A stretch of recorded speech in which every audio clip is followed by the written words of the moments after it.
Uh-oh, you did something wrong and made a mistake. Or you got into an argument and ended up being wrong. You've embarrassed yourself, people are hurt, and relationships may have been damaged.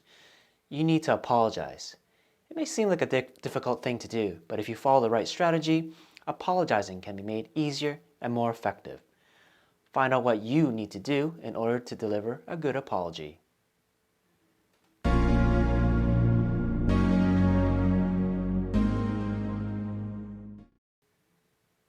I'm Hector Wong, and I help current and future leaders overcome obstacles that are holding them back from their future success. To stay up to date with my latest videos and helpful tips, make sure to subscribe to this channel by clicking the subscribe button, or subscribe to my newsletter using the link in the description below. It can be hard to admit when we make a mistake. Our pride gets in the way, and we don't want to show that we are fallible. However, some mistakes can cause harm. People got hurt, relationships damaged, or negative situations were created.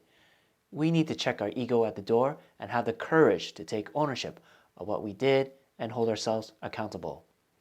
We should accept that we made a mistake and mend the hurt that we caused. This may sound strange, but the first step towards making an apology is forgiving yourself. The reason for this is that you need to be in a good mental state to be able to make an effective apology.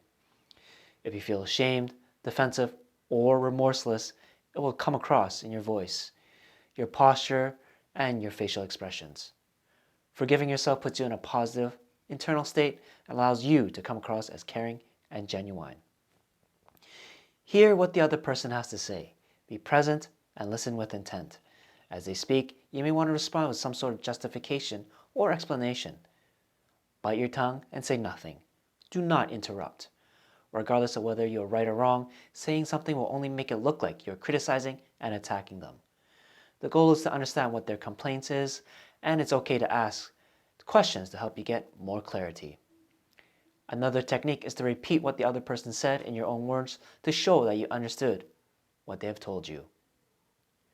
Say you're sorry in a sincere manner. There's a big difference between saying sorry and I'm sorry. Do so in a slow and warm voice. Nonverbal cues are important. Make sure to indicate what you will do to correct the mistake or to avoid making it ever again. Be clear and concise about it. I recommend making your apology face to face, but sometimes circumstances force you to make your apology over the phone or email. With the phone, my advice is not to get distracted or let your mind wander. It's easy to shift your attention to your computer or eating some food. This takes away from your focus and will cause a lag when you need to respond to the other person. They will sense your lack of presence and as a result will not believe that you're being sincere. With emails, avoid making them too lengthy and keep them concise. You don't want to make it seem like you're rambling.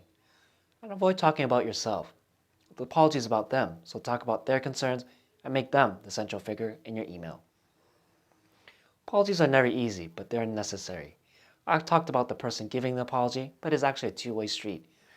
The other person must be able to show compassion and grant forgiveness in order for both parties to mend the relationship and move on. If you ever make a mistake and need to apologize, be the better person and take the first step.